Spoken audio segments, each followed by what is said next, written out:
مسیح کے زندہ جلالی ابدی اور عزت والے نام میں آپ سبوں کی خدمت میں میرا سلام پہنچے۔ امید کرتا ہوں آپ سب خیر و عافیت سے ہوں گے، بھلے چنگے ہوں گے۔ تو سب سے پہلے میں شکر گزار ہوں خدا سالوس کا، جس کے فضل کے باعث میں یہاں ہوں اور یہ باتیں کہہ رہا ہوں۔ کسی کو دکھ دینا یا نیچا دکھانا میرا مقصد نہیں، بلکہ میں خود بھی نوجوان ہوں، انسان بھی ہوں اور گنہگار بھی، لیکن میں پھر بھی چاہتا ہوں کہ کاش آپ کو میری ان باتوں کا دکھ لگے۔ دکھ ایسا کہ کلیجہ پگھل جائے، دکھ ایسا کہ خون بھی تپ جائے، دکھ ایسا کہ روح جاگ جائے۔ میں وہ کہہ رہا ہوں جو ہے، جو آپ نے بھی کبھی ضرور دیکھا ہوگا یا آپ خود ملبس ہوں گے اس میں۔ میرا نام فلاں مسیح ہے، یہ بڑے جذبے کے ساتھ کہہ دیتے ہیں، مگر شاید یہ نہیں جانتے کہ فقط نام کے ساتھ مسیح لگانا مسیح ہونے کا ثبوت نہیں ہے۔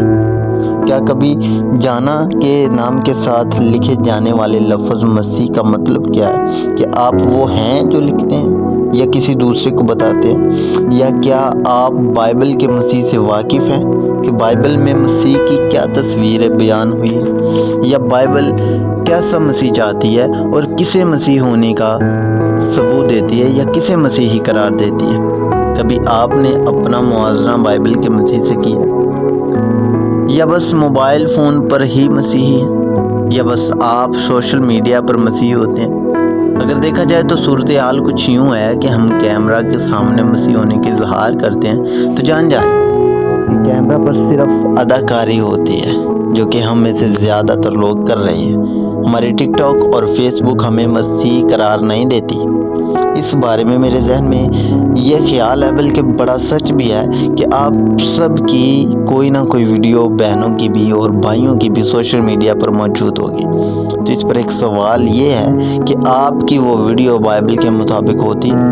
اور خاص کر بہنوں سے یہ سوال ہے کہ جب آپ ویڈیو ریکارڈ کرتی ہیں تو کبھی آپ نے پہلا کرنتھیوں 11واں باب پڑھا ہے؟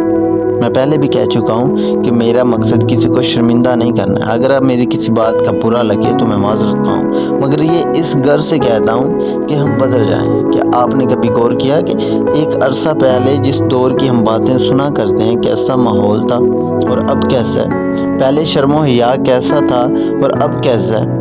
میں بتانا چاہتا ہوں کہ ہم نے جیسے جیسے معاشرتی طور پر ترقی کی ہے، اسی طرح ہمارے طور طریقے بھی بدل گئے ہیں، ہمارا شرم و حیا کا معیار بدل گیا ہے۔ ہم بڑی تسلی اور یقین کے ساتھ کہہ دیتے ہیں کہ یہ روشنی کا دور ہے۔ تو کیا یہ روشنی ہے جو آپ لوگوں کو دکھا رہے ہیں؟ ہم کلام خدا کے اس حوالے سے تو تسلی پاتے ہیں کہ خداوند یسوع مسیح کا لہو جو ہماری مخلصی کے لیے صلیب پر بہایا گیا ہمیں آزاد کرتا ہے اور بادشاہی کا وارث بناتا ہے، مگر شاید بائبل کا وہ حصہ نہیں پڑھتے جہاں یہ بتایا گیا ہے کہ یہ نجات حاصل کیسے ہوگی۔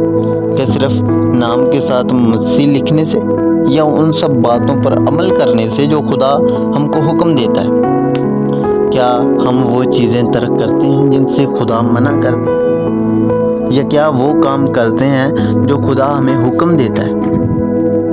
روشنی کا ڈنڈورا پیٹتے پیٹتے ہم بظاہر تاریکی میں دھنستے جا رہے ہیں، اور اگر ہم نے اپنے آپ کو نہ روکا یا نہ بدلا تو شاید بہت جلد ہم ایک ناگہاں تباہی میں گر پڑیں گے۔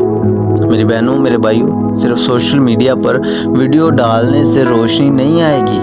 اس میں مقصد یہ نہیں ہوتا کہ کون بدلے گا یا کون بگڑے گا، بلکہ ہر شخص جو سوشل میڈیا پر ایکٹیو ہے اسے صرف اس بات سے مطلب ہے کہ اس کی ویڈیو پر کتنے ویو آ چکے ہیں، میں وائرل کیوں نہیں ہو رہا، یا میری فین فالوئنگ کتنی ہے اور بڑھ کیوں نہیں رہی۔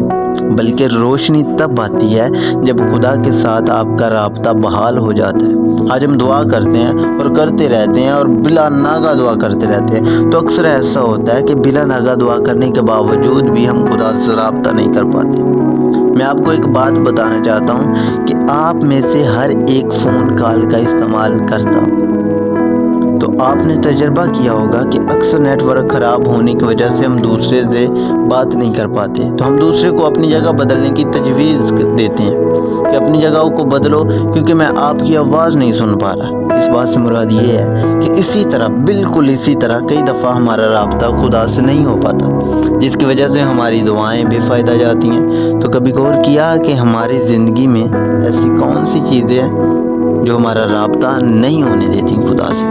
یا کبھی ہم نے اپنی جگہ بدلی کہ ہم خدا کو سن نہیں پا رہے، یا خدا ہماری دعا نہیں سن پا رہا، اور ایسا کیوں ہے؟ کیا کبھی غور کیا؟ یا ہم کن لوگوں سے جڑے ہیں جو ہمیں بحالی کی بجائے پستی کی طرف لے جانے کا باعث بن رہے ہیں؟ یا ہماری دوستی کن لوگوں سے، یا ہماری صحبت میں کس طرح کے لوگ ہیں جو ہمیں بدلنے نہیں دیتے؟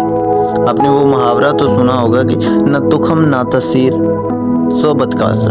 تو آئیے ان چیزوں کو بدلیں اور اپنی زندگی سے ترک کریں جو ہماری بحالی کو روکتی ہیں، اور اپنی زندگی میں خداوند کو ترجیح دیں اور خداوند کی مرضی کو پورا کریں، اور یہ اس بات پر اپنے آپ کو ایگری کریں، شور کریں کہ کیا میں سوشل میڈیا کا مسیح ہوں یا وہ مسیح ہوں جو ہمیں بائبل بیان کرتی ہے، یا بائبل کے مطابق کیسا مسیح ہونا چاہیے۔ تو آخر میں عزیزو، آپ سب کی نظر ایک پوئٹری ہے جو میں آپ سب کے لیے ڈیڈیکیٹ کروں گا کہ یا خدا میری قوم کی افکار بدل دے، ان کی صحبت میں ہیں جو برے یار بدل دے، اے خدائی عزا رحمت ہے شیوا تیرا، ترس کھا اور ان کی حالت گناہ گار بدل دے، سبھی ہو چکے ہیں نفع و ضرر سے بے خبر، جس ڈالیے غم سے ہیں استوار بدل دے، ہے آرزو کہ میری قوم شب تاریک سے سحر میں بدلے، سینہ فلک کی جانب ان کی رفتار بدل دے،